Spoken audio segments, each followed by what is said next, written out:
Which kind of soil are you? Matthew chapter 13 verses 18 to 23. Which kind of soil are you? What rocks or thorns or birds keep you from bearing the fruit of God's word? In the Gospel of Matthew chapter 13, Jesus might also be referring not only to 4 different kinds of people, so to the 4 stages of the spiritual development that many of us go through in our walk with Christ. In his explanation of the parable, Jesus first notes, the seed sown on the path is the one who hears the word of the kingdom without understanding it, and the evil one comes and steals away what was sown in his heart.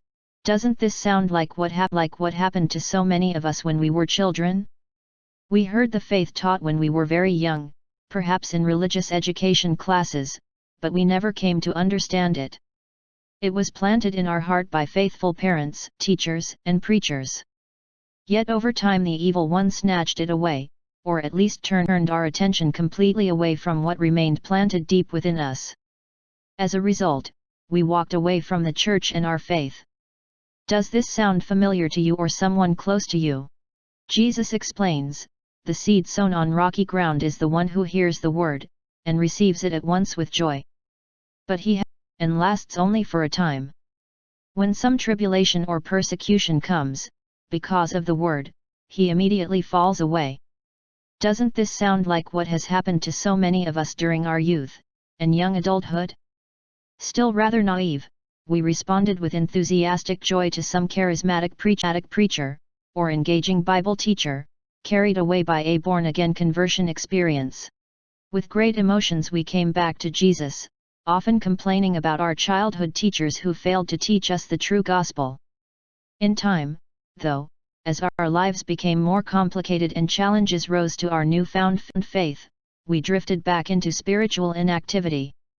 Does that also sound familiar? The parable continues, the seed sown among thorns is the one who hears the word, but then worldly anxiety and the lure of riches choke the word and it bears no fruit.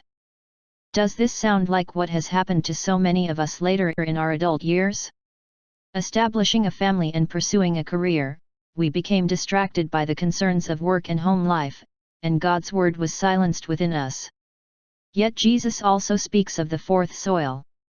He talks about that point in our lives when, by the grace of God, we not only heard but understood the gospel. When we finally recognized that whatever in our lives has choked the faith out of us, did so only with our own consent. When by grace we humbly recommitted our life to Him, and returned in obedience as an active member of His church. At what stage are you in your soil's development?